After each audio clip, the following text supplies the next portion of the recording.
The first cold came quietly. It didn't announce itself with the rustling of trees or the migration of birds. It simply crept under the doors, settled in the corners of the hallway, and curled itself around the ankles of silence. The calendar said it was late autumn, but the way the light withdrew from the room each afternoon made it feel like winter had already taken hold. There were sweaters folded neatly in the wardrobe, waiting. There was soup on the stove that no one asked for, and on the bed, lying motionless like a question left unanswered, was the blanket. It was the same blanket that had once been thrown over two bodies shivering under a half-opened window in January. The same one that had once held the scent of lavender from the oil you used, and something else, something harder to name, something like belonging. When you left, you didn't take it. You said you were only going for a few days, the way people say things they want to believe. But days became weeks, and the scent became the only thing that stayed. It faded slowly, like fog retreating from the glass, and I, in turn, learned to press my face into the fabric as if memory had a temperature, a texture, a breath of its own. No one else noticed. Blankets are just blankets to the uninitiated. But I had spent hours tracing the subtle dent your body left behind on its surface, the way it curled slightly inward where your knees once tucked into sleep. The warmth was long gone, but warmth was never the most lasting part. Now, each evening I sat at the edge of the bed, looking at that blanket the way one might look at a photograph that's beginning to blur at the edges, not because of time, but because the eyes grow tired from looking too long. I didn't touch it often, not anymore. There was a fear that touching would hasten forgetting. That scent, that stubborn remnant, would vanish the moment I asked it to stay. The room had changed since you left, not by choice but by default. Shoes rearranged themselves by forgetting their pair. Drawers stopped opening. The mirror no longer fogged from breath. And yet, the blanket remained where it always had, still obedient, loyal to a memory that didn't ask for loyalty. It became less a blanket and more a presence, not yours, but not entirely not yours either, like the aftertaste of a word you almost said. In the early days after you left, the house tried to convince me you were still here. It was never loud about it, just small betrayals of logic that made me pause mid-step. A teacup still drying on the rack long after I'd forgotten its use. A light turned on in a room I didn't remember entering. The faint indentation on the left side of the couch, as though someone had just stood up. Memory, I've learned, doesn't need proof to persist. It needs routine. And mine had been shaped around you for so long that its echoes didn't know how to stop. At night, I began to sleep curled away from the center of the bed. Not because I wanted to leave room for you, but because the body remembers where not to lie. There's a discipline in absence. It teaches you how to fold sheets with care, how to place your head on the pillow without expecting the other to sink. And there, between the movements I made and those I avoided, was the blanket. Always folded once, never twice. Always draped, never tucked. As though I feared that tucking it in might erase something invisible, some final whisper still woven between its threads. I never washed it, not once. Not because of superstition, but because of something more fragile, fear. Fear that the last molecules of you might swirl down the drain with the rinse. Fear that the scent, already softened to something ghostly, would be replaced with the sterile emptiness of fabric softener and water. Other things I let go. Clothes, shoes, even your toothbrush, though I kept the cup. But the blanket, that stayed. Not as comfort, but as witness. Each evening I would pass it, sometimes brushing it with my fingertips. And in that brief touch, memory reawakened in shivers, a laugh under covers, a quiet Sunday morning, the way you once said cold weather made us honest, stripping away everything until only warmth remained. I never agreed with that, until now. Because now, stripped bare, all I have left is the outline of warmth and the silence that cradles it. Outside, the trees had begun to surrender their leaves, carpeting the pavement in brittle goodbyes. The world was turning in its quiet rhythm, uncaring. But within this room, time had folded into the shape of that blanket. Not frozen, not moving. just paused. As though the past had drawn up its knees, wrapped itself in wool, and decided to stay for one more winter. There are certain fabrics that hold more than texture. They hold seasons, sighs, the quiet weight of limbs once entwined under their threads. The blanket had begun to do that, becoming less an object and more a chronology. Not of years, but of evenings. It remembered, I was certain, the weight of your legs brushing mine, the rustle of sleep when you turned away, the brief flare of warmth when your hand would seek mine beneath it. None of this was visible, of course, but presence is rarely seen. It's felt, like cold through the walls, or love through silence. I sometimes wondered if it remembered me too, or if, like most things left behind, it only remembered the last to touch it. In that case, it would have remembered you, your scent, your warmth, your shape. I had become the stranger now, tiptoeing into the memory of something I once belonged to. The bed had stopped creaking. The radiator clicked its old rhythm. And the room, though unchanged in furniture, seemed to rearrange its soul. I didn't speak aloud, not even to myself. There was a fear that words might rupture something delicate, as though saying your name could fracture the surface of this stillness and reveal that it was all just illusion, that the blanket didn't hold anything after all, only dust and habit. So I sat with my silence, the way one sits beside an old friend who no longer remembers your face, but whose company still feels familiar. The sun set earlier each day, and with it came longer shadows across the wooden floor. I began to light a candle in the bedroom, not for light, but for softness. The kind that doesn't illuminate, but cradles. In that half-light, the blanket appeared almost golden, like something wholly left behind by accident. It didn't shimmer. It breathed. And I, for reasons I didn't understand, found myself grateful it had not been taken with you. There was a strange comfort in its refusal to change. While everything else, photographs, schedules, even the mirror, seemed to blur or shift with your absence, the blanket remained exactly as you'd last folded it. A final gesture, perhaps. Or an unintentional parting gift. Some nights I imagined you had done it on purpose, knowing I would need one last thing that didn't vanish. And maybe that's what it was. Not a keepsake, not a memory, but a pause. A place where your leaving didn't finish. Where it stretched a little longer, not to hurt, but to hold. I didn't know if it would last. I only knew that I hadn't moved it. And that meant something. Mornings came like intruders. Not sudden, not loud, but unwelcome nonetheless. The light filtered through the curtains in pale streaks, hesitant and cold. There was no warmth in that illumination, only exposure. It cast soft shadows on the bed, tracing the outline of where you no longer lay. And each morning I would find the blanket in exactly the same place I'd left it, unmoved, untouched, unneeded. And yet I couldn't bring myself to fold it away. Not yet. Maybe not ever. I told myself it was just cloth, just wool, just stitching. But that's the trouble with objects that survive us. They stop being practical long before they stop being personal.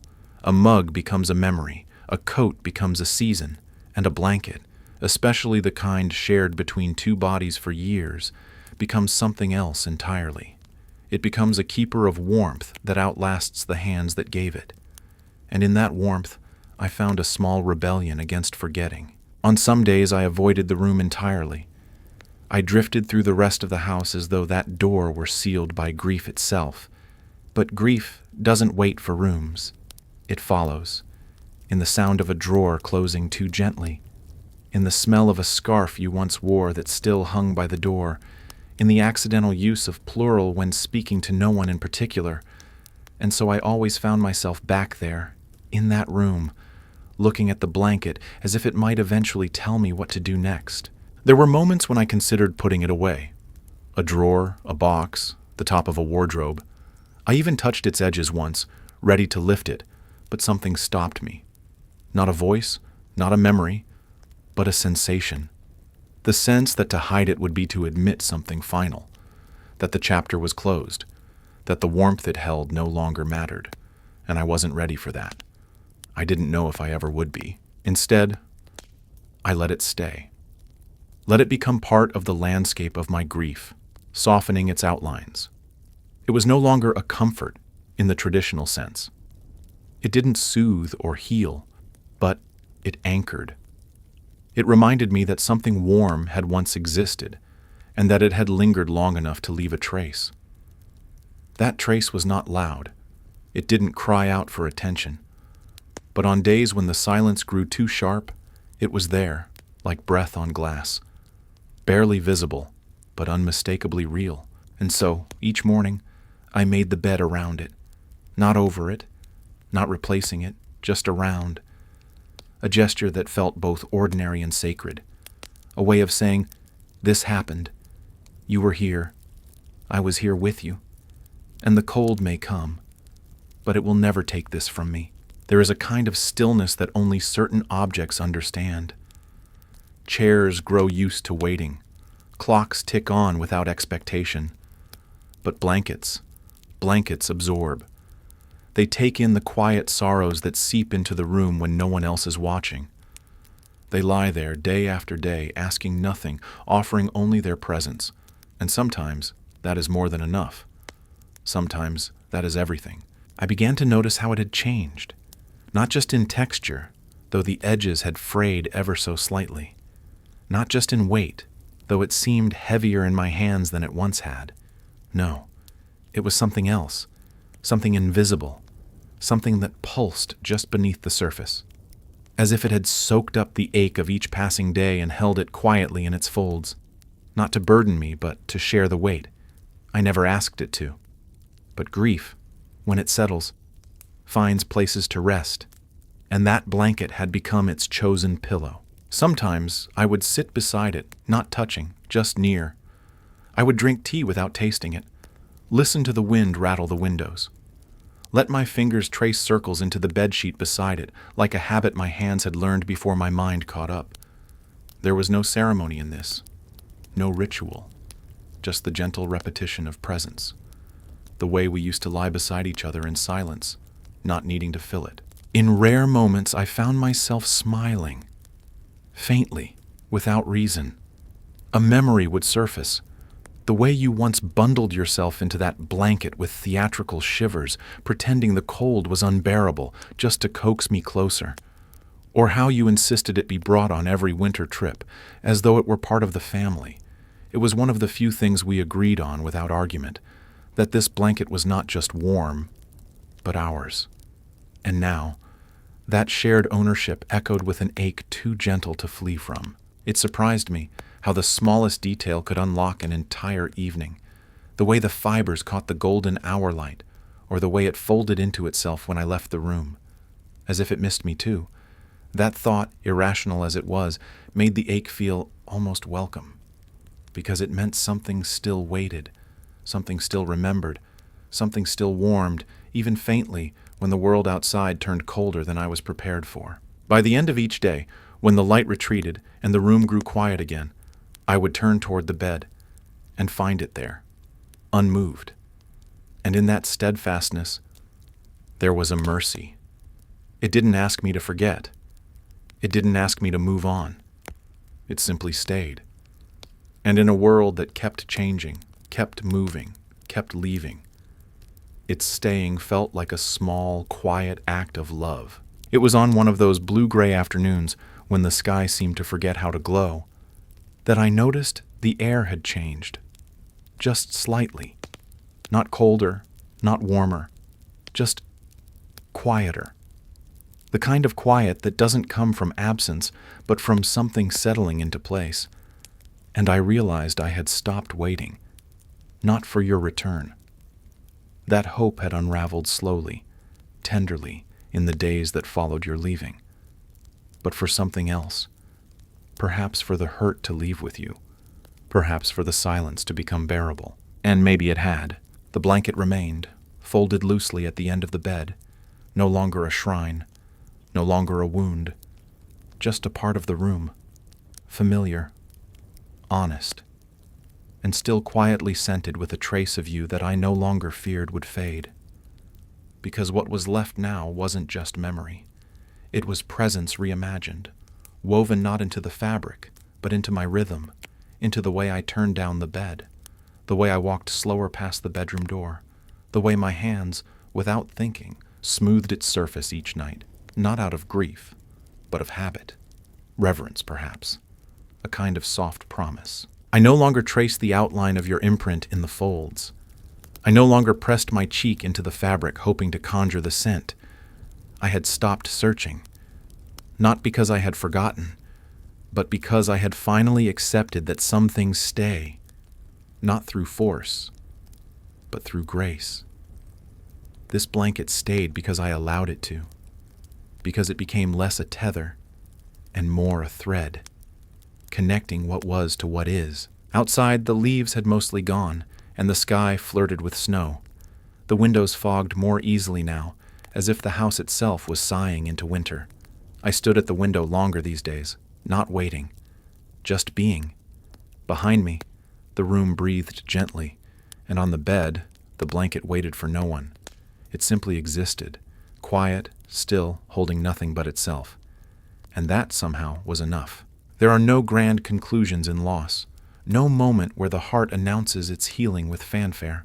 There is only this, a room, a season, a breath you didn't know you were still holding, and a blanket folded patiently at the edge of the bed that remembers not just the one who left, but the one who stayed, who kept going, who, despite everything, learned how to sleep under a sky that no longer carried your name.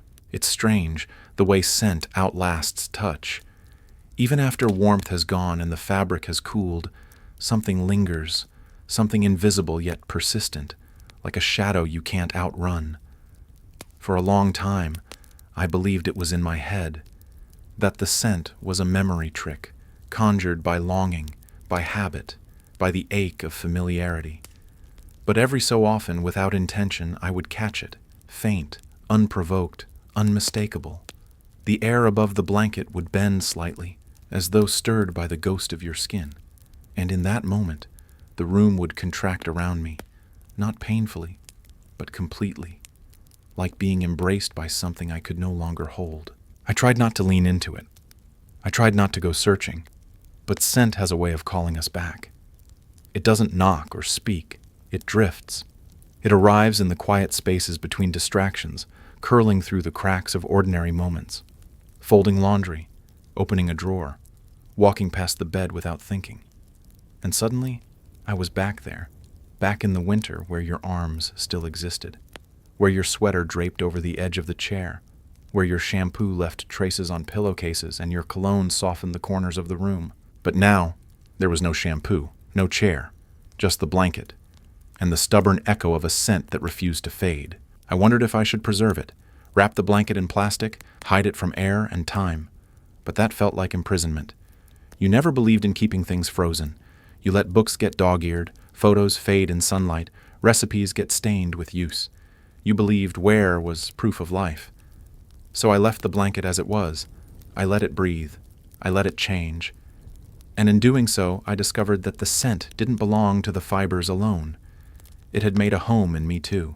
Sometimes, when I stood at the window, I would suddenly inhale and find it, not from the bed, but from within, as if the longing itself had become aromatic, soaked into my ribcage, rising whenever the light grew soft enough. I stopped questioning it. I stopped trying to explain it. Not everything needs naming. Some things just are, like grief, like love, like the scent of someone who no longer shares your mornings, but still lingers in the folds of your solitude. And so I learned to live with it, not as pain, but as presence. Not as a reminder of absence, but as the proof that something once mattered enough to leave its trace. That scent, subtle and sacred, had become a quiet tether to the world I once shared with you. And though your footsteps no longer echoed down the hallway, your essence still curled beneath the surface of breath, a memory that could not be washed away. I once read that scent is the most powerful trigger of memory, that it bypasses the logic of the mind and goes straight to the oldest parts of us, the ones shaped before language, before understanding. And perhaps that's why it hurt the way it did, because I could be fine for days. I could move through the world, do the dishes, fold the towels, even laugh with someone on the phone. But then, out of nowhere, a breath would catch, and the air would shift, and you would be there again, not in image, not in thought, but in the raw sensory recognition of you. It was never dramatic. You didn't arrive like a storm. You arrived in fragments, a trace in the hallway, a sudden warmth in the chest, a pause between heartbeats, and the blanket, that quiet keeper of scent, became the doorway. I didn't have to bury my face into it to find you. I only had to sit near, to let the hours pass, to let the light change. Then slowly, the scent would rise, so faint it could have been imagined, yet so real it left my lungs aching. There were times I wondered if anyone else would notice. If someone came into the room, would they ask what perfume had been sprayed? Would they pause, puzzled, sensing something familiar in the air? But no one came. Not really. People knew better than to step too far into grief's inner rooms. They hovered at the threshold, offering casseroles and condolences, careful not to rearrange anything sacred. And I was grateful for that, for the solitude, for the space to inhale freely. Because some days, it felt like that scent was all I had left of you that couldn't be framed, folded, or forgotten. Photographs grew dull. Letters stopped surprising me. Your voice in my head began to soften at the edges. But the scent, it remained sharp, unmistakable. It cut through time like a needle, threading me back to moments that had no narrative, only feeling. A hand brushing past me in the kitchen. The way you leaned in before a question. A yawn that smelled like skin and warmth and something I didn't know how to lose. No, I never lit incense in that room. Never opened the windows too wide. I moved quietly, respectfully, as if disturbing the air might erase you. That's the thing with scent. It's fragile. One breeze too strong, one spill of vinegar, one misguided cleaning spree, and it could be gone. So I preserved it not by sealing it, but by surrendering to it, by letting it drift, by letting it become a part of the room's breath and mine. And slowly, I began to understand that I wasn't clinging to the scent out of refusal to let go. I was learning to let it stay on its own terms, not as a relic, not as a wound, but as a truth too quiet to name and too deep to deny. The seasons continued their quiet turning, indifferent to the rituals I built around what was no longer here. Outside, the trees stood bare, their limbs stretched like questions against the sky. Inside, the house had grown smaller, not in space, but in sound. The kind of small that comes when the echo of another person is no longer woven into the walls. Yet the blanket remained, not draped, not folded, just resting, like breath, like memory, like scent. It had settled into something more now, less a possession, more a rhythm. I would pass the room and feel it before I saw it. Not the fabric, not the weight, but the faint, persistent air that hovered just above it. I knew it was impossible, or at least improbable, that a single object could retain so much for so long. But still, it lingered. The scent, that subtle imprint of your presence that had outlived explanation. It wasn't fragrant, it wasn't floral, it was simply you. In the way old pages smell of time, in the way homes smell of the people who once laughed inside them. Some mornings I would find myself standing beside the bed, half-dressed, coffee cooling on the windowsill, doing nothing but breathing. Not deep, not deliberate, just enough to catch it. Just enough to feel the weight of recognition settle gently into my chest. It was no longer a stab.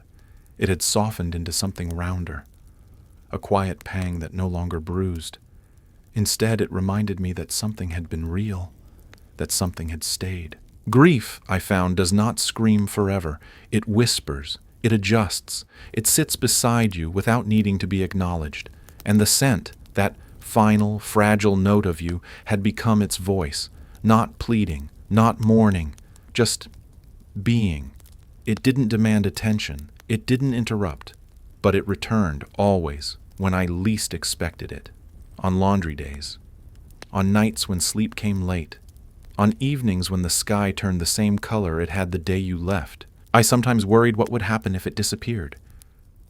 Would it mean you had finally gone? That your last trace had surrendered to time? Would the air become sterile again, clean but hollow? That fear clung to me in strange ways. I began to dread fresh linens. I hesitated before airing out the room. I told myself it was about comfort, about routine. But I knew better. I was protecting something invisible, something sacred, something that connected breath to memory without asking permission. And so, I let the blanket breathe, but never too freely. I left the windows open in other rooms, lit candles elsewhere, but here, in this room, the air remained still. It was not preservation, it was reverence, the kind reserved for things we cannot recreate, only receive. And in that receiving, I found myself not frozen, but strangely awake, held in a moment that had no ending, only scent. There came a day when I almost didn't notice it. The scent. It was a morning like any other. Clouds hung low, birds quiet, kettle humming half-heartedly on the stove. I passed the bedroom, opened the door to reach for something forgotten, and for a brief, startling moment, there was nothing. Just air. Just dust. Just light settling onto the bed as if it had always belonged there. And I froze. Not in panic, but in the sharp awareness that something sacred might have slipped away while I wasn't looking. I stood there for a long time, waiting, not moving, not breathing too deeply, as if even the faintest exhale might scatter the last particles of you. The room was still. The blanket lay untouched, familiar in form, but quieter than I remembered. The silence, usually companionable, now felt brittle, like glass left too long in the cold. I stepped closer, leaned down, and pressed my face against the fabric, not for comfort, not for longing, but for proof. And it was there, fainter perhaps, but present, barely a breath, barely a shadow of scent, but enough to undo the knot tightening in my chest, enough to tell me that not all goodbyes are permanent. Some linger, not because they refuse to leave, but because they were never meant to be erased. After that, I stopped checking. I no longer entered the room with the quiet urgency of a keeper tending a relic. I let the air move how it wanted. I opened the window a crack on warmer days. I washed the sheets, though never the blanket. I placed a book beside it once, not as an offering, but as companionship, as though it too might need something to lean against. I began to understand that scent doesn't belong to objects forever. It shifts. It softens. It drifts into corners and lingers in folds, and sometimes it transfers into the fibers of a shirt you forgot you wore while holding them, into the collar of a coat hung too close to theirs, into the very skin of memory itself. And so even if the blanket one day gave up its final trace, I would not be left empty. I carried enough now. Inhale by inhale, I had stored it somewhere deeper than fabric could reach. That realization did not come with relief. It came with stillness. A quiet exhale that settled over me like snowfall, soft, almost invisible, but certain. The scent, the memory, the ache, they had all found their place, not clinging to the blanket, not tied to the room, but living quietly in the folds of who I had become since you left. And so I let the blanket lie without touching it. I no longer searched for scent. I simply passed by, and if it came, it came. Like grace, like weather, like love that asks for nothing more than to be noticed, once in a while. It was curious how the absence of urgency changed everything. When the scent first lingered, I held my breath in fear it would vanish. Now, I allowed the air to move around me, unconcerned. The blanket remained where it always had, no longer a shrine, no longer a wound, just part of the room's quiet vocabulary. And with time, the scent had transformed, less like something left behind, more like something absorbed, as though I had become the one carrying it, unknowingly exhaling it into the corners of my own days. I noticed it most in unexpected places. A walk through the park where the chill mimicked that old winter we once shared. A scarf I hadn't worn in years that, against all logic, held something of you. It wasn't just in the blanket anymore.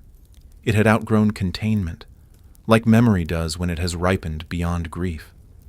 I could go days without seeking it. And then suddenly, in the middle of folding laundry or closing a window, there it would be, soft as breath, real as light. I used to believe that scent would fade with time, that all traces, no matter how stubborn, would surrender eventually. But perhaps that was the wrong way to think of it. Perhaps scent doesn't leave. It evolves. It moves from fabric to skin, from air to gesture, until one day you're not even sure whether it's the scent you're noticing or simply the feeling it once brought. They become inseparable, like smoke from fire. The fire may be gone, but the walls still remember. The blanket now felt less like a remnant and more like a participant in this quiet transformation. It no longer needed to be touched. It simply existed, side by side with my new rituals. I dusted the bookshelf, watered the plants, opened the curtains wider in the morning. Life was resuming, not with fanfare, not with dramatic declarations, but with soft, habitual acts that stitched one quiet day to the next. Sometimes I wondered if you would recognize me now, not for any great change, but for the small shifts, the way I poured tea, the way I sat longer in silence, the way I folded things with more intention. Perhaps I had absorbed more than your scent. Perhaps I had absorbed something of your rhythm, your quiet strength, your unspoken grace. And in doing so, I had not lost you. I had simply let you become part of me. And so the blanket remained, not guarded, not revered, but acknowledged. A quiet object with a long memory, not because of what it held, but because of what it had allowed me to hold, in my own time, in my own way. The scent would change. It already had, but its purpose had been fulfilled. It had walked me from absence to presence, from clinging to carrying, from missing to remembering. There was an evening, not remarkable in weather or news or even mood, when I sat at the foot of the bed, not meaning to stay long, but finding myself unmoving. The sky outside had turned the color of old silver, and the walls wore their usual hush. I had a book in my lap, though I wasn't reading, and a cup of tea gone lukewarm on the nightstand. The blanket lay where it always did, quiet, unintrusive. Yet somehow, that night, its presence felt fuller, not heavier, just more complete, like a sentence that had finally found its period. I didn't lean in, I didn't press my face into the folds, I didn't even reach out, I just sat, and in the sitting, something settled in me. The scent was there, faint, yes, but unmistakable, like the trace of smoke in a room long after the candle's gone out. It didn't pull at me like it used to. It didn't hollow out my chest or flood my thoughts. It simply was. It had become part of the fabric of my evening, no different from the tick of the clock or the creak of the floor. Familiar, undemanding, and gently true. In that stillness, I thought about how we try so hard to hold on to things, not out of possession, but out of fear that if we don't, they'll disappear. That the moment we stop watching, remembering, smelling, touching, we'll lose what made them matter. But that's not how it works. The things that matter find ways to stay, not always in the form we expect, but in forms we grow into. The scent hadn't faded. It had become quieter because I had become stronger, or softer, or simply more at peace with absence. I stood after a while, straightened the blanket not out of duty but out of affection, turned off the lamp, slid into bed, and as I pulled the covers up, leaving the scented blanket undisturbed at the edge, I realized something else. I no longer needed it to hold the scent, because I had already breathed enough of it into my own bones. It had entered me slowly, over months, until I could carry you, not just in memory, not just in longing, but in the way I moved through the world. The scent would fade. I knew that now. It would dissolve into the days like mist into morning. But the knowing of you, the trace you left in the folds of my every quiet hour, that would not. The blanket had done its part. It had remembered when I could not. It had held on when I was slipping, and now it could rest. The room dimmed with the fall of night. The silence was warm, and somewhere beneath the calm, a breath I hadn't noticed released itself, long and slow. I didn't dream of you that night, but I woke with the sense that you had passed through, lightly, like a scent no longer clinging, but blessing. It wasn't the emptiness that startled me, it was the scale. The bed had always been ours, but never this vast. In the years we shared it, its size never registered. There were limbs tossed over limbs, pillows claimed and reclaimed, the occasional wrestling of sheets on restless nights. The bed had felt lived in, proportional, exactly the right size for two people figuring out how to fall asleep side by side. But now, with only one body in it, the bed became something else entirely. Not a resting place, but a terrain, a landscape of absence. I didn't sleep in the center. That surprised even me. You'd think, when given the entire space, I would drift toward balance, but the body remembers, and mine had grown used to the edges, to curling along the left, to reaching just far enough for another hand, another breath, a warm silhouette. Now, that reach met only air and fabric. The blanket pooled where no weight anchored it, and pillows flattened with no purpose. I didn't remake the bed in the morning, not because I forgot, but because it looked untouched. Nights were the hardest, not because of dreams, but because of the geometry, the sheer square footage of loss.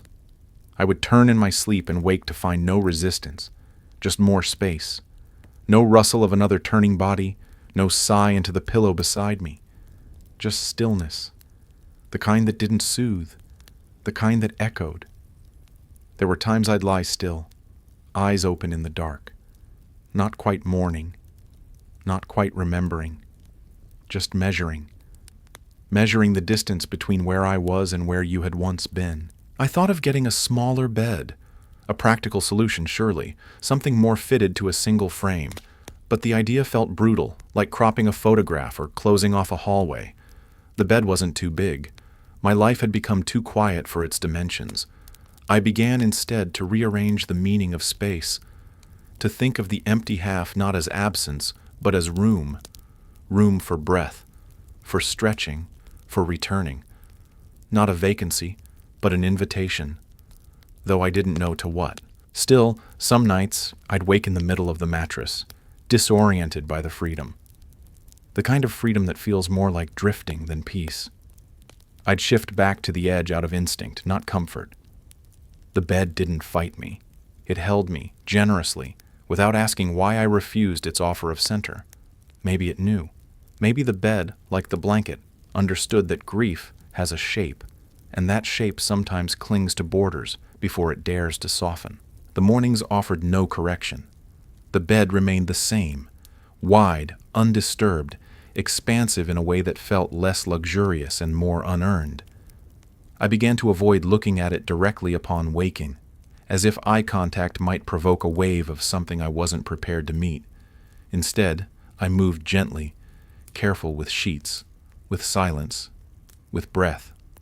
I rose without drama, smoothing the blanket almost apologetically, as though it had done something wrong by holding so much space alone. Sometimes I left the other pillow untouched for days, not in reverence, not as a memorial, but because the absence there had settled into something ordinary, like a chair no longer pulled out, like a drawer no longer opened. The pillow sagged in its own rhythm, imprinting nothing, receiving nothing, and still I couldn't quite bring myself to fluff it. The idea felt strange, too intimate somehow, as though I'd be waking a part of the room that had learned how to sleep without you.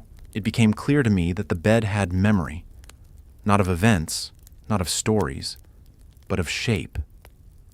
The mattress remembered pressure points and favored sides, the slow dips formed by years of shared weight.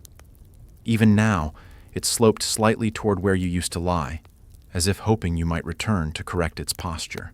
I had tried rotating it once, an effort to reset the space, but the unfamiliar angle only made sleep more restless. It turns out, absence is not something you can rearrange. It finds its way back to where it left off. I began, slowly, to reclaim small sections.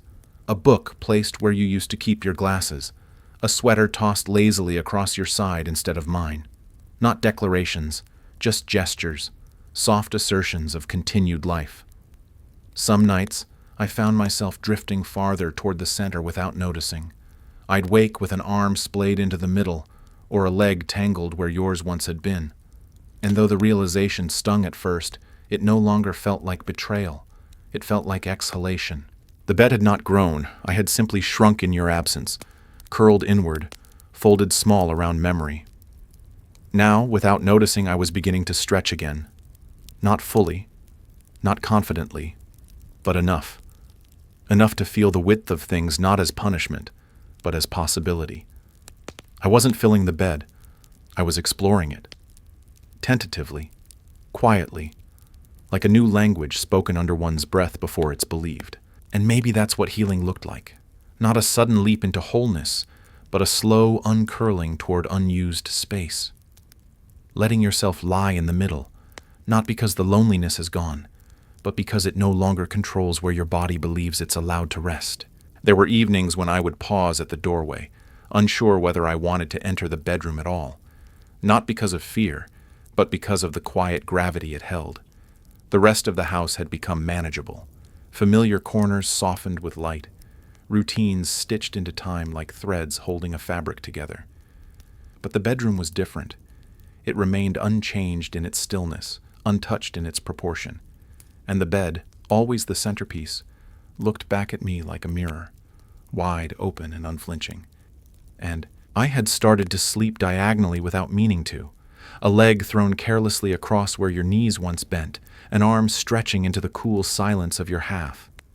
At first, it startled me to wake that way, sprawled without permission, as though my body had forgotten the choreography of sharing. But slowly, I began to understand. It wasn't forgetting. It was adapting. This wasn't an abandonment of memory.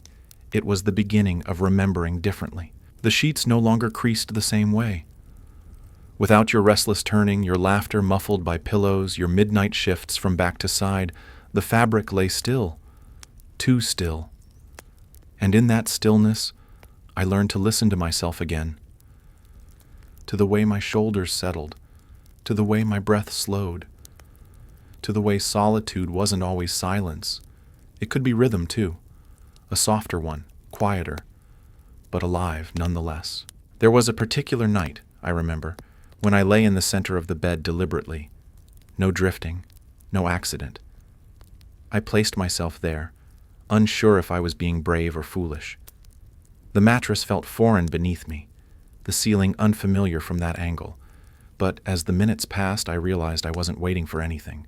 Not for the scent, not for your return, not even for comfort. I was simply there. And for the first time in months, that felt like enough. The blankets wrapped differently when I slept that way. They didn't cling to one side or fall unused on the floor. They circled me, as though the bed finally had stopped grieving too, as though it had accepted that it could hold one body fully without apology, that the echoes it carried didn't need to be erased, just layered, a new rhythm over the old one, a new breath against the hollow. That night, I dreamt of nothing, no visits, no memories, just the sensation of being held, not by anyone, but by space itself. The bed had stopped being too big. It hadn't grown smaller. I had grown willing to inhabit the space my grief had once claimed, and to let my body stretch again, not in forgetting, but in quiet permission. There was a tenderness that returned to the bed, though it took its time. Not the old kind, the shared laughter under covers or the whispered half-sentences before sleep. This tenderness had no voice. It showed itself in the way I began to tuck in the corners again, in the way I smoothed the sheets with both hands, not to preserve something, but to offer something back, a kind of care I hadn't realized I was withholding, as if I'd been afraid that making the bed too neatly would erase the outline you left behind. But grief changes how we touch things, and as mine softened, so did my hands. I no longer avoided the center. I no longer placed objects on your side as a quiet barricade. The bed became a bed again, not a monument, not a symbol. It asked for nothing, and because of that, it gave more. Sleep returned. Not easily, not consistently, but honestly. I no longer fought it. I no longer feared that drifting off might loosen the grip on what I was trying to remember. I began to wake with stretches instead of stiffness. The body, it seems, learns before the heart does. It taught me how to move again, how to occupy space without apology. Some mornings I would lie still, looking at the ceiling, listening to the silence that no longer accused. And in that stillness, I found the shape of something unfamiliar. Not joy, not quite peace, but acceptance, traced in the folds of linen and the gentle warmth of having survived the night alone. Again, the bed had once felt like too much. Now, it felt like exactly what it was, a place to rest. And maybe on some deep level it had always known this moment would come. The wood creaked less. The mattress no longer sagged in protest. It held me differently now, not because I'd changed it, but because I had let myself change inside it. And slowly, I began to trust it again, not as refuge, not as relic, but as a companion that had waited patiently for me to return. The seasons had shifted more than once since the bed first became too large for one. I noticed the way the morning light spilled differently in spring, softer, less accusatory, tinged with something that could be mistaken for renewal. The blanket, still folded neatly at the foot, had grown into its own silence, no longer heavy with scent or memory, just fabric again. And the bed, no longer haunted, had become a canvas, one I lived on, slept on, dreamt on, sometimes. I started reading in bed again, not to pass time, not to keep the silence out, but because it felt natural. Pages turned slowly, pooling softly in my lap as the sky outside slipped from gold to gray. There were no bedtime routines to maintain, no second pillow to fluff, no quiet turning to see if you'd fallen asleep yet.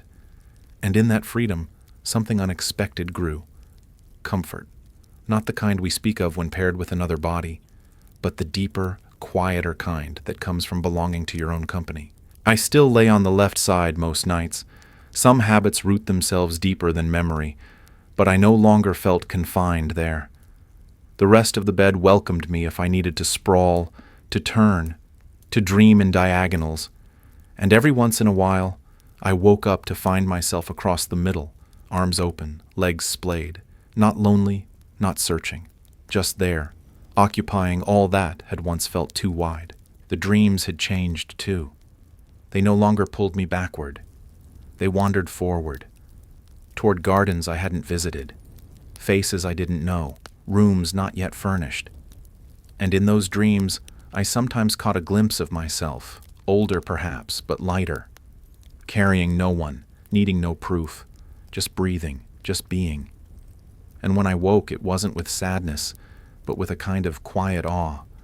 The bed had held that version of me even before I knew she existed.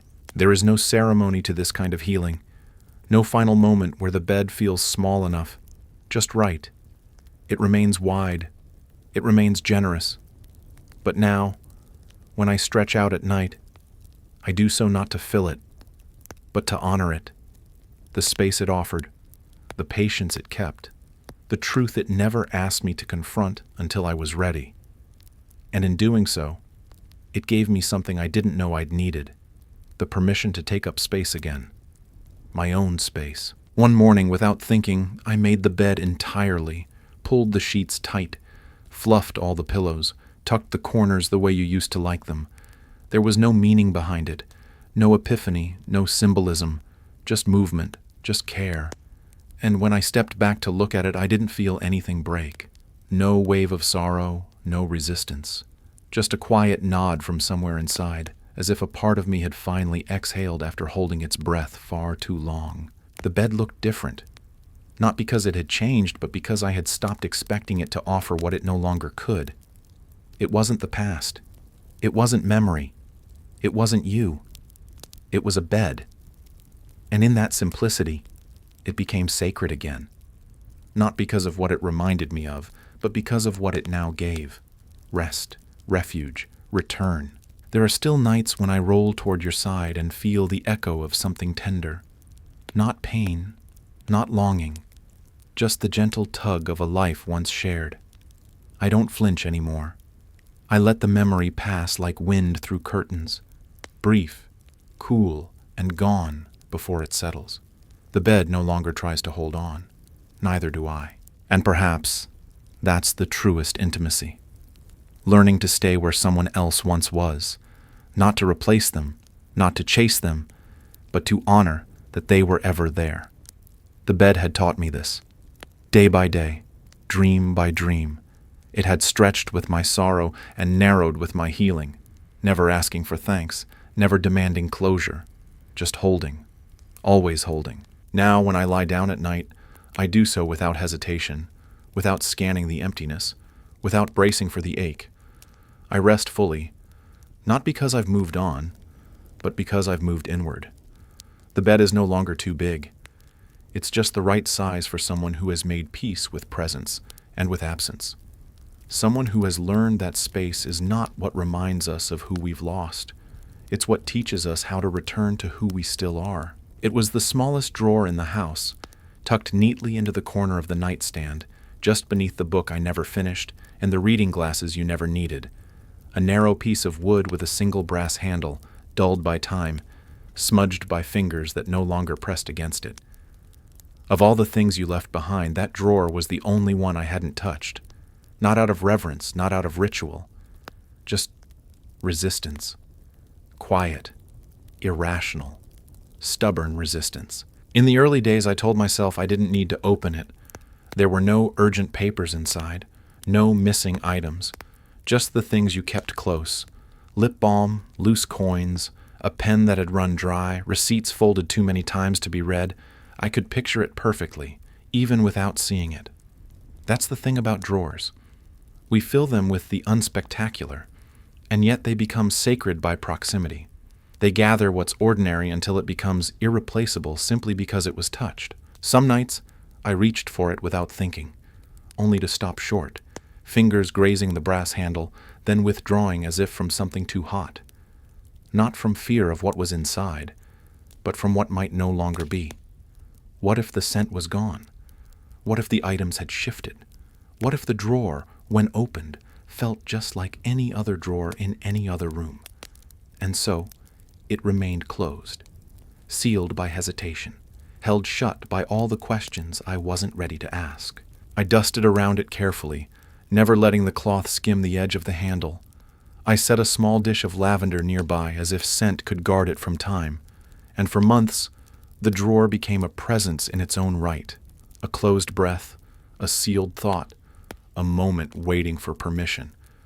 It asked nothing of me, and I gave it everything. Attention, avoidance, meaning. Friends offered to help, gently suggesting I sort through those little things one day. I nodded, smiled, changed the subject. They didn't know. It wasn't the contents I feared. It was the act, the clicking open of something final, the quiet sound of acknowledgement. And so the drawer waited, in its quiet wooden body, absorbing the seasons as they passed. Winter curled around its corners. Spring light danced across its handle. Summer crept in and dried the air around it. Still, it stayed closed. And still, I stayed with it. There were days when I convinced myself I had forgotten the drawer entirely. Hours passed without a glance toward it, without the gentle weight of its presence pressing on the back of my thoughts. I moved through the room with the ease of someone who had reclaimed space, folding laundry, dusting shelves, placing a cup of tea exactly where you used to leave yours. But then, just as easily, just as invisibly, it would return. A glance too long in that direction. a sound too soft that echoed too close. The drawer never called. It simply waited. And waiting, I've learned, has its own kind of gravity. I began to circle it the way one might walk around a sleeping dog. Gently, with deference, half afraid it might stir. I imagined sometimes what would happen if I opened it without ceremony, just pulled it open mid-task, mid-sentence, mid-thought. Would it change anything? Would the air shift? Would something inside me collapse or rise? The possibilities seemed endless, and so I chose none of them. The not knowing became safer than any truth that might be folded within those shallow wooden walls. There were things I wanted to find in there, something personal, something meant for me. A note, perhaps, scribbled on the back of a receipt. A single word underlined in a corner of a book. I imagined meanings where none were promised. Drew intimacy out of nothing. And that was the danger. Not the drawer itself, but the projection. What I had turned it into, what I had asked of it without touching it. At night, when the room was dark and my breath had slowed to match the hush around me, I would think about how your hands had opened that drawer so many times without thought. It had once been ordinary to you. You had once dropped change into it without reverence. Tucked away receipts, half-used lotion, keys you didn't trust to leave by the door. That ordinariness, to me now, felt like a kind of luxury. The ability to touch without trembling, to open without consequence. I realized, slowly, that I wasn't afraid of the drawer's contents. I was afraid of their stillness, of how unchanged they might be, that the lip balm cap would still be loose, that the pen would still not write, that everything inside would be frozen in the shape of the life we had before, and I would be the only thing that had moved on. The drawer was not just wood and brass, it was the last unopened sentence, the final page not turned, and I didn't know whether to finish the story or let it rest, unread, forever on the nightstand of my memory. One morning, I opened every drawer in the house except that one. It wasn't intentional at first. I was looking for a notebook I'd misplaced, rummaging through the desk, the kitchen drawers, even the bathroom cabinet where we kept spare batteries and long-forgotten cables. Each drawer opened easily, yielded its contents without resistance, then slid shut again without fanfare. I moved from room to room in rhythm, the clink of items, the gentle pull of handles, a kind of mechanical ritual, until I reached the bedroom. I stood before it, fingers still holding the motion of opening, breath caught halfway between habit and hesitation.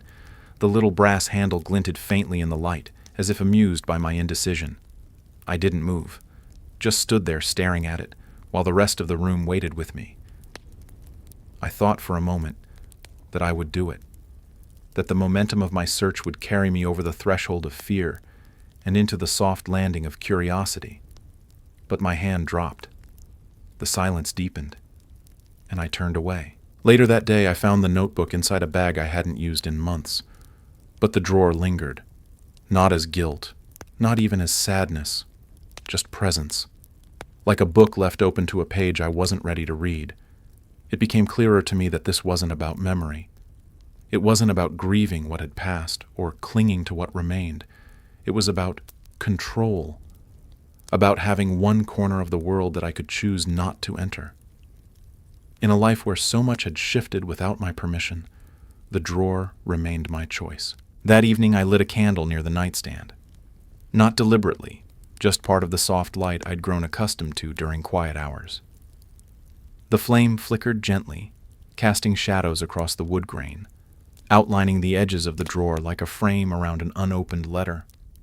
I watched the light dance over the handle, and I wondered, not for the first time, if you had ever thought I might keep it closed this long, or if you would have laughed, told me it was just chapstick and pocket lint, and to stop being so dramatic. But you weren't here to say that. And maybe that's why it mattered. Because even the most ordinary things become holy when no one else remains to tell you otherwise. I didn't need permission to open it. I needed forgiveness for not being ready, for assigning meaning to something that never asked to carry it, for holding stillness as if it were the last thing tethered to love. And perhaps that was it. The drawer had become not a container, but a threshold, not to the past, but to the part of me that hadn't yet learned how to let go with kindness. There was no decision, no moment where I straightened my back, declared myself ready, reached out with resolve. It happened like breath, like blinking. One evening, with the quiet already folded around me, I sat on the edge of the bed and reached for the drawer, not urgently, not dramatically, but with a stillness that felt older than grief. My fingers closed around the brass handle, cool and familiar, and I pulled.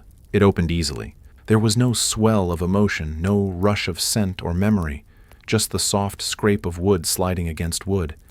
Inside, everything was just as I had imagined: a crumpled tissue, 2 buttons, a receipt from a cafe we used to like but hadn't visited in years, a half-used lip balm, the brand I had once teased you for, a stub of pencil broken at the tip. Nothing extraordinary, nothing monumental, but each object sat there like it had been waiting, not for ceremony, but for gentleness. I didn't cry. I didn't smile. I simply looked. Not for what was there, but for what wasn't. And what wasn't there was fear. The fear that had kept the drawer shut. The fear that I would be undone by its contents. The fear that it would be too much, or worse, not enough. It was gone.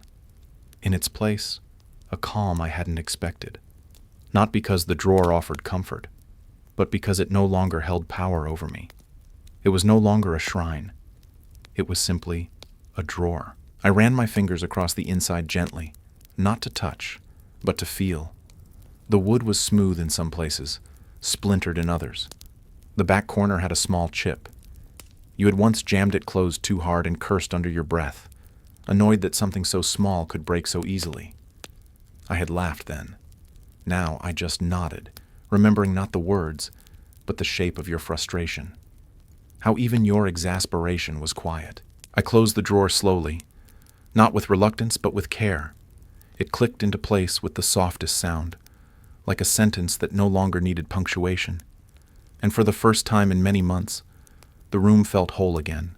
Not healed, not corrected, but whole, in the way a room accepts time.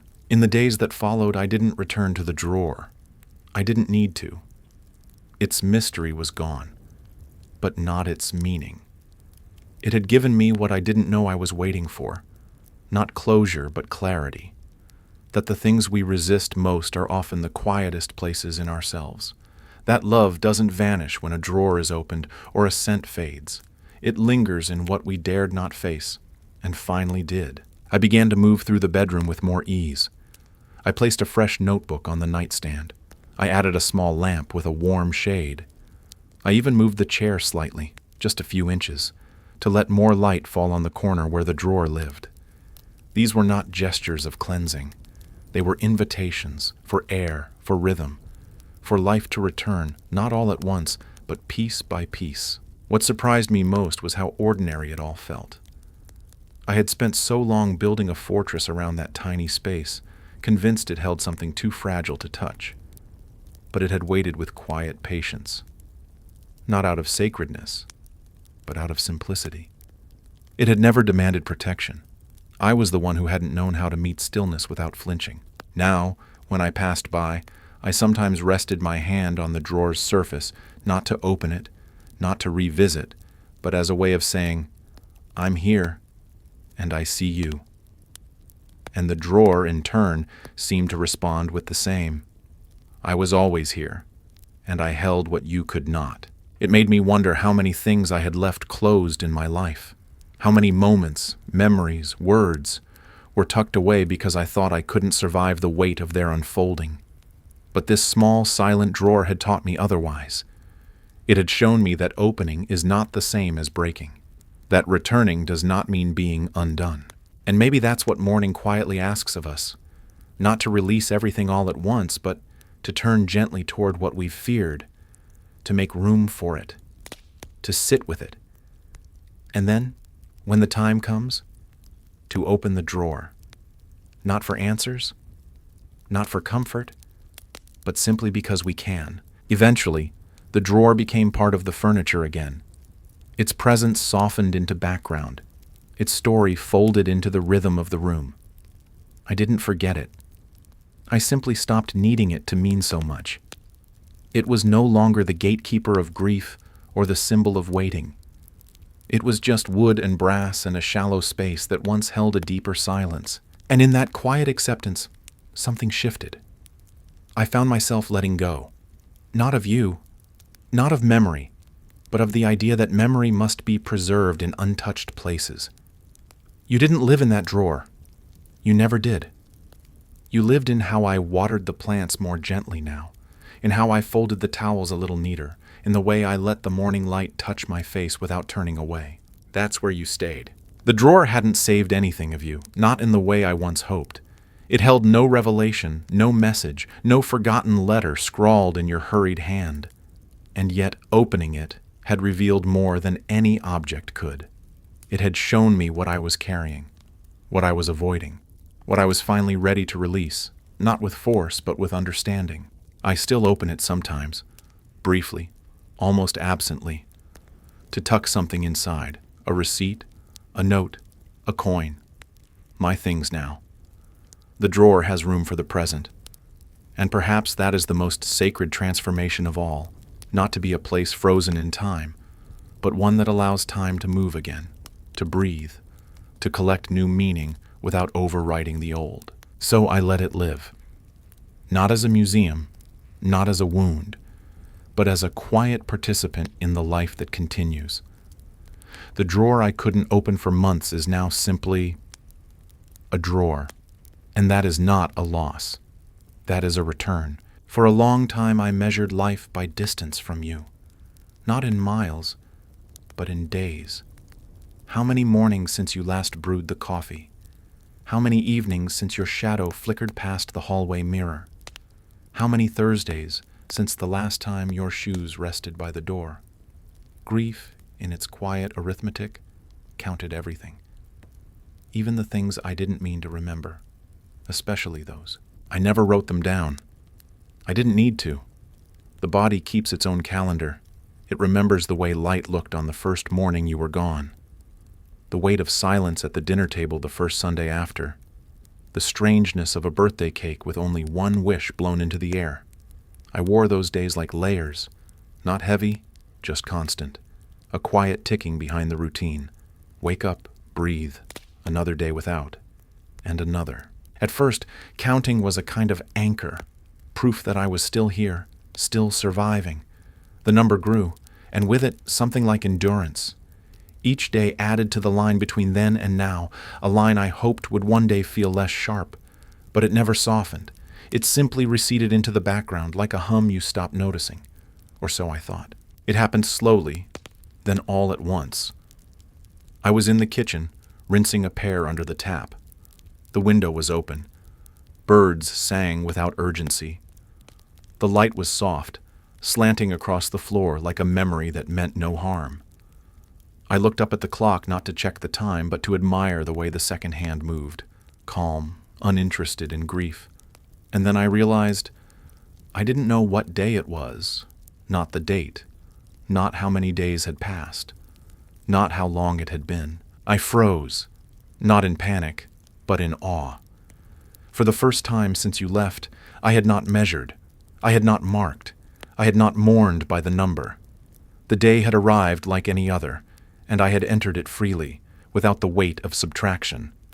It felt like standing at the edge of a vast field, no fences, no landmarks, just space. I had wandered into forgetting, not of you, never of you, but of the interval, of the tally, of the rhythm of loss. It wasn't joy I felt. It wasn't relief. It was something gentler, like waking from a long nap and not knowing how long you've slept, but finding yourself rested somehow, whole somehow, as if the clock had kept time for me while I had let go of the need to grasp it. I stood at the sink longer than I needed to, the water still running over the pear, now forgotten in my hand. It was such a small thing, losing track of time.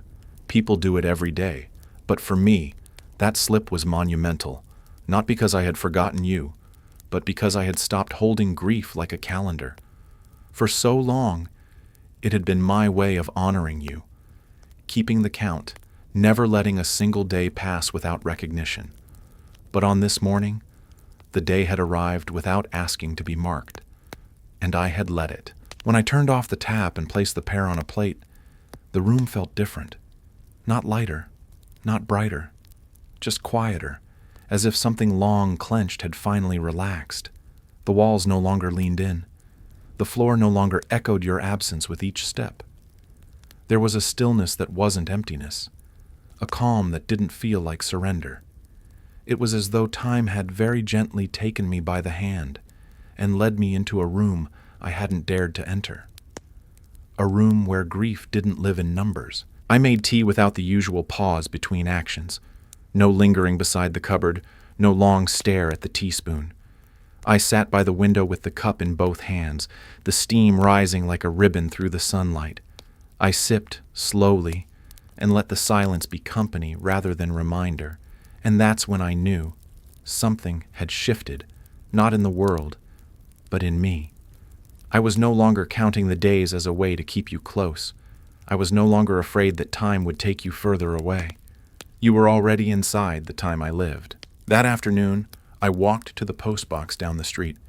It was the first time I'd done so without taking the longer route, the one that passed your favorite tree, the cafe we once lingered in, the bench you said had the best angle on the sky. I didn't avoid those places. I just didn't seek them.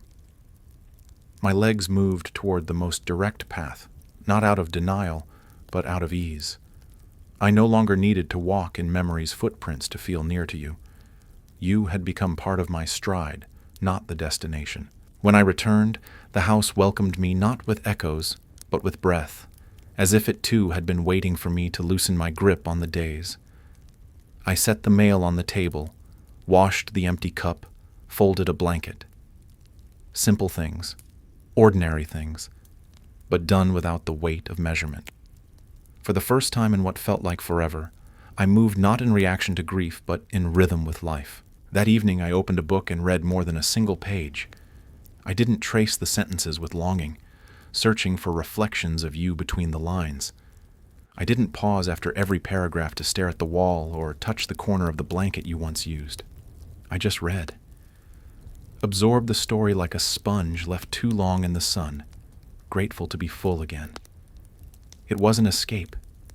It was return. To self. To stillness.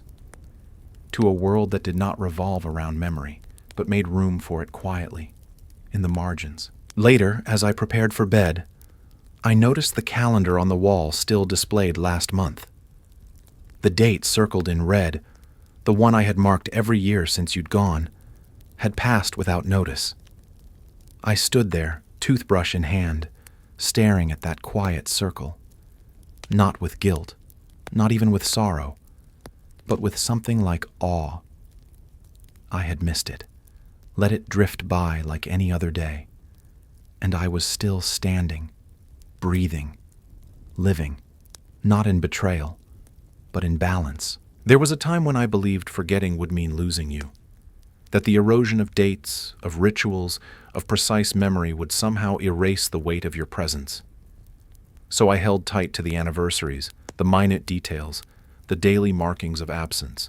They were my tether, but somewhere along the way the tether had loosened, not because I stopped loving, but because love no longer required measurement. It had woven itself into things beyond the calendar. I brushed my teeth, turned off the light, pulled the blanket over my shoulder, and lay in the middle of the bed without thinking. The room hummed softly around me. No sharp edges, no restless corners. I had not counted the day. I had not measured its distance from you, and yet I felt no further. If anything, I felt closer, not to the version of you who once sat at this very bedside, but to the essence you left behind, the one that didn't fade with numbers. As I drifted into sleep, I felt something unfamiliar and utterly gentle press against the edges of my awareness. It wasn't a memory. It wasn't even a dream. It was presence, my own. Full, unbroken, finally untethered from the constant need to track the distance between now and then. The days no longer stood like fence posts between us. They were air, They were breath, and they had let me pass through. The days that followed passed without ceremony. No mental tallies, no morning whispers of how long it had been. I began to notice things I hadn't in months, the way the shadows lengthened across the rug in the late afternoon, the particular sound the floor made near the kitchen when the weather turned damp. Even the houseplants, once drooping under a rhythm I had forgotten how to keep, seemed to lean back into the light, as if taking their cues from me. There was no epiphany, no transformation, just movement, gentle, circular, continuous, the kind of movement that grief doesn't often allow in its early stages. Grief likes stillness. It likes anchors. But now, something within me had begun to stretch again, not toward a goal, not away from pain, but simply outward. I was no longer bracing for each day's arrival.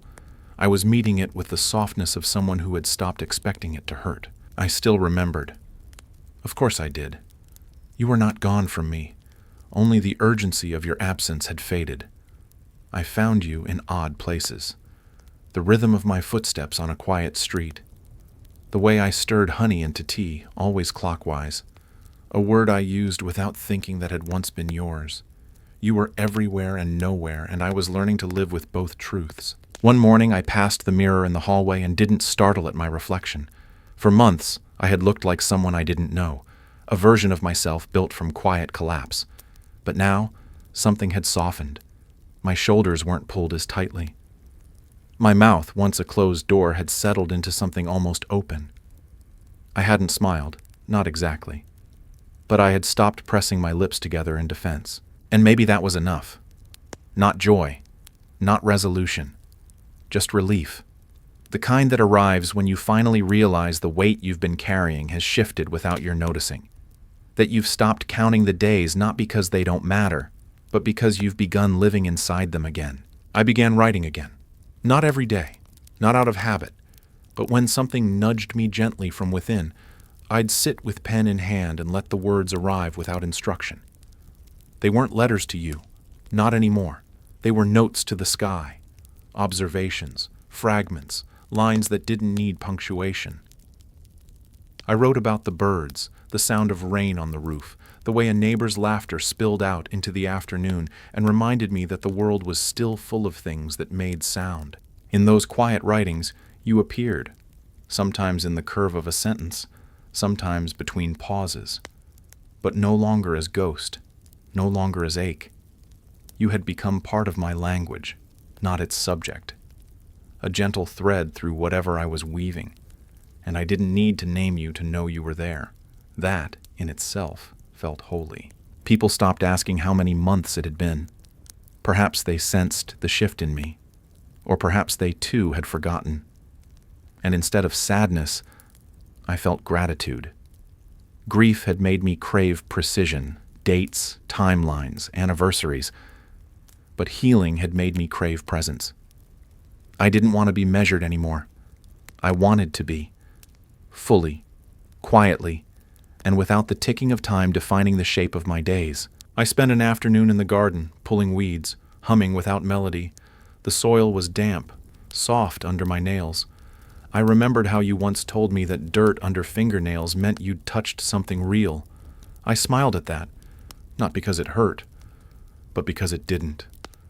The memory arrived, sat beside me, and left without ceremony. And that was the rhythm now. No countdowns, no build-ups. Just life, unfolding as it always had. Only now I was no longer holding my breath. I was no longer watching the calendar. The day you left would always be a part of me. But it no longer needed to be a destination I returned to again and again. It had become instead a starting point, a place I had once stood, and from which I had walked forward, not away from you, but toward myself.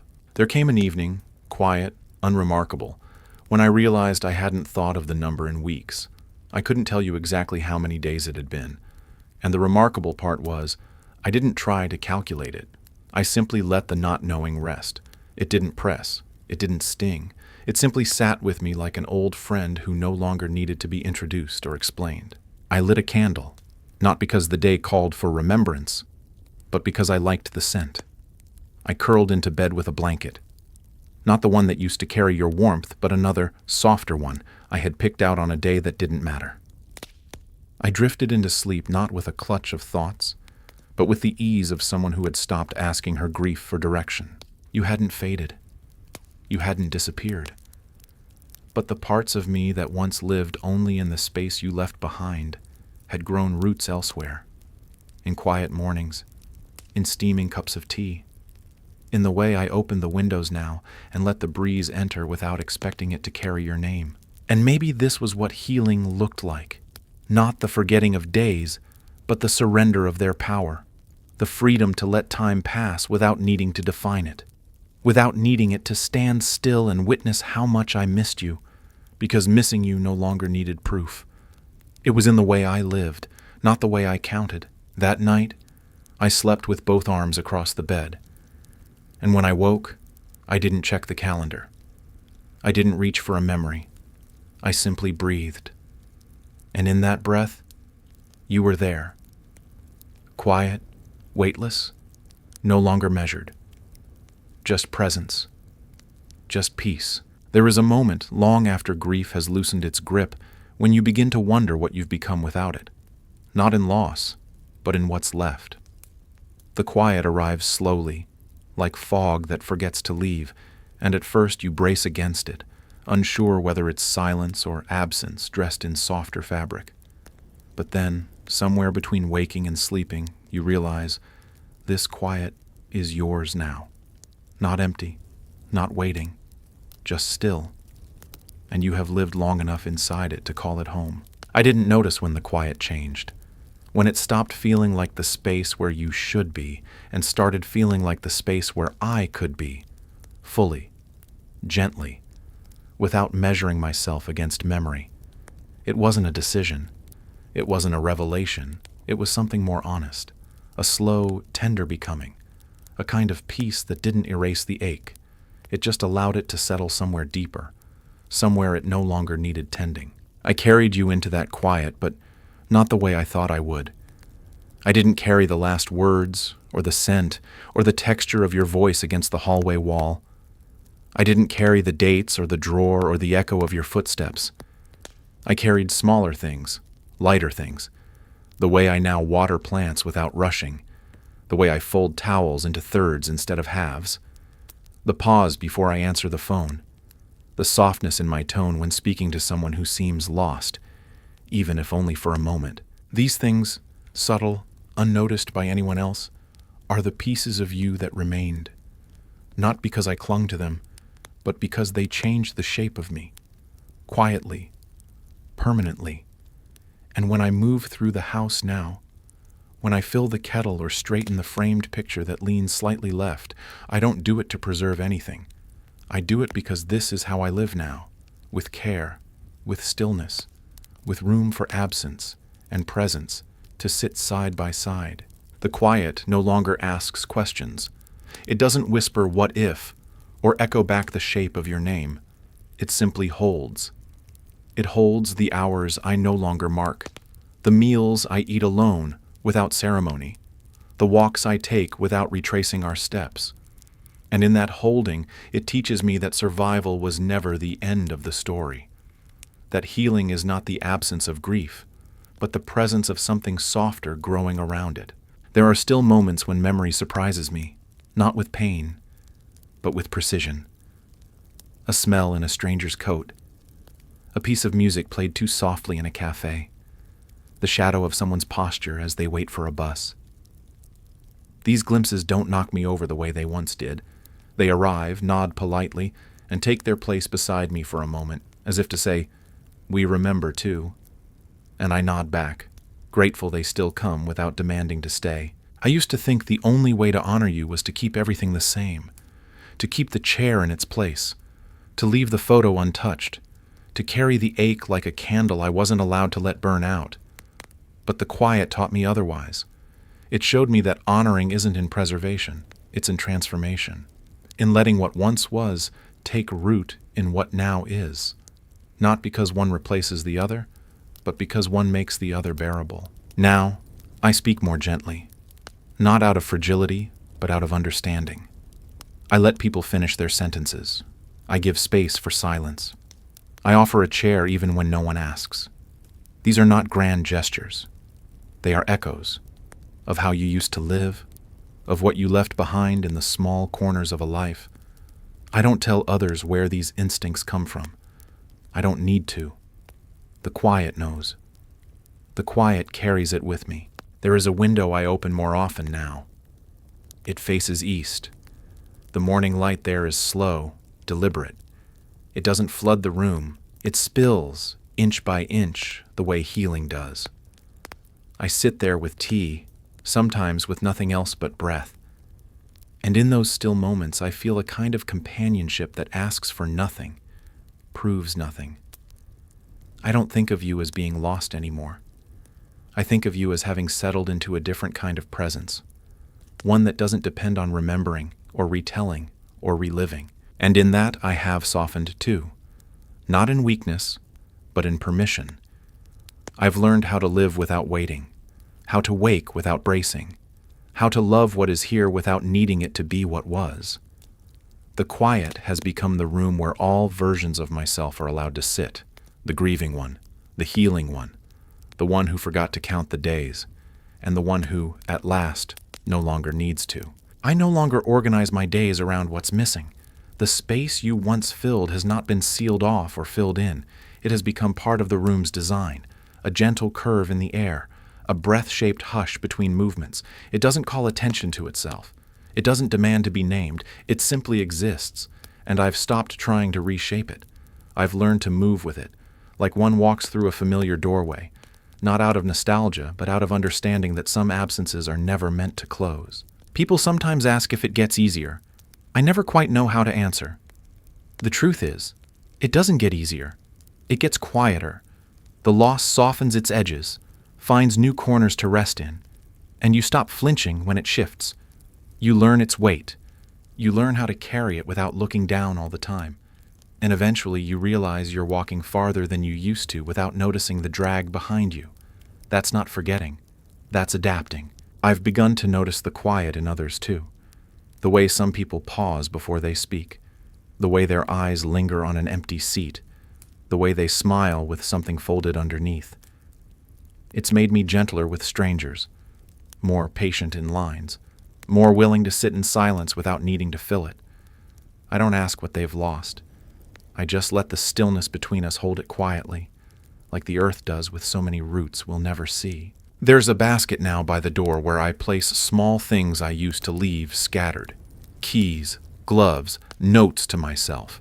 It's something you always wanted. A place where things belonged. And now it's there. Not because I'm trying to recreate you, but because you taught me the kind of order that doesn't control, but comforts. You used to say the smallest habits told the biggest truths. I didn't believe you then. I do now. And maybe that's what I've carried most into the quiet. Not just you, but the lessons you left behind like fingerprints on glass. Lessons that don't shout. They just wait. And now, when I close the basket, or fold the blanket, or sit beside the lamp you once insisted was too dim, I think to myself without ache. This, too, is part of you. Not a relic, not a shadow, just something still living in the way I choose to live. I no longer rearrange the room in my mind to match how it looked when you were here. For a while, I did. Every time I walked through the door, I would imagine the chair turned slightly to the left, the book you always left half-read splayed open on the armrest, your sweater draped over the back like it never had a home of its own. But eventually, those mental rearrangements faded, not because they lost meaning, but because the present arrangement, this quiet, honest version, began to feel more true. Now, the room doesn't pretend. It doesn't reach backward. It receives light as it is. It holds air that is no longer searching. And I, within it, have learned to sit differently. I lean back, not to remember, but to rest. I cross my legs without expecting the other foot to bump into yours. The table beside me holds a new book, one you never read. The lamp glows not for both of us, but for me alone. And yet, it does not feel lonely. There was a time when solitude frightened me. Not because I was afraid of being alone, but because I didn't know who I was without the echo of your presence. You had been the backdrop, the rhythm, the returning point. Without you, I worried I might become a blank space. But the quiet taught me that emptiness is not the absence of meaning. It's the space where meaning takes shape. And in that space, I met someone I hadn't known before. The version of me who keeps going, not in spite of loss, but in conversation with it. Sometimes I still speak to you, not out loud, not for comfort, but like a thought that curls inward and doesn't need to travel far. I'll find myself whispering in my mind, "You would have liked this," or "You would have laughed at that." And that is enough. It doesn't ask for response. It doesn't ache. It simply marks the quiet with your outline, soft as dust on a windowsill, always there, never needing to be wiped away. The seasons shift now without my permission. I don't brace for anniversaries. I don't fear the first frost or the first bloom. They come, they go, and I greet them not with resistance, but with a kind of bowed grace, as if saying, "Yes, I remember you, and yes, I will let you pass." There is trust in that. Trust that what I carry is enough.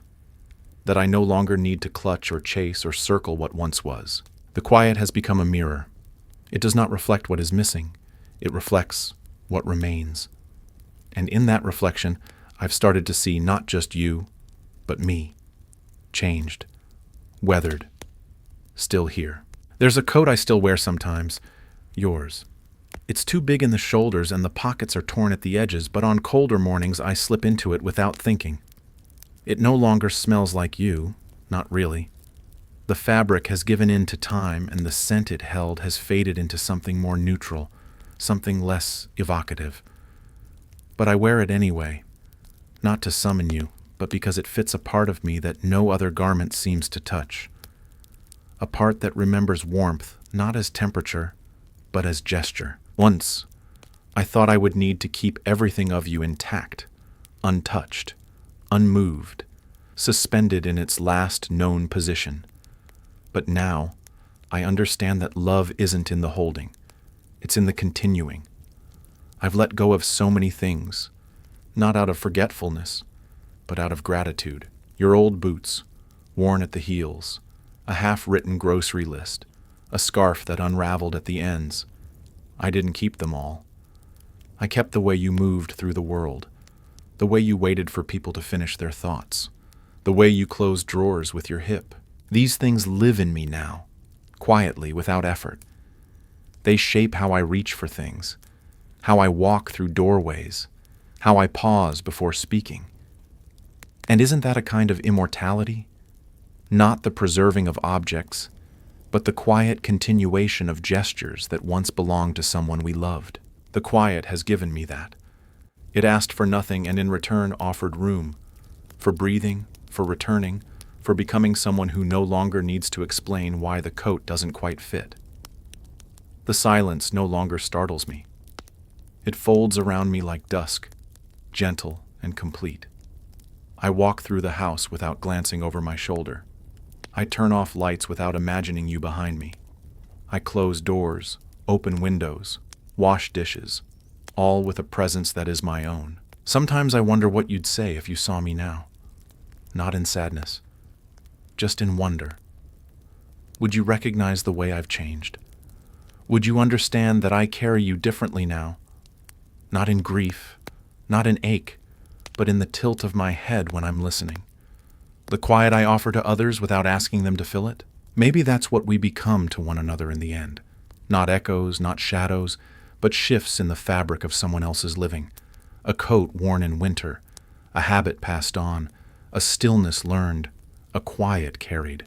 There came a morning, not different in weather or sound or light, when I opened the window and didn't think of you first. The air slipped in, cool and unremarkable, and I stood there without layering the moment in memory. I just breathed, and it felt like something had clicked into place. Not a loss, not a forgetting, just a shift. As if the quiet I had been walking through for so long had become something else entirely. Not the space between things, but the thing itself. The house, too, had changed in small ways. Not dramatically, not all at once, but slowly, like wood softening with age, like fabric loosening around the seams. The drawers opened without hesitation. The bed no longer tilted toward one side. The walls didn't echo the same. It wasn't that your absence had faded. It was that my life had grown around it. The way a vine learns to climb even after the tree it leaned on is gone. And so I moved through that morning with no narrative pressing at the edges. I made tea. I watered the plants. I left the bed unmade, not out of distraction, but out of ease. There was no longer a ritual in remembering. There was no longer a need to hold the past in my palms every hour.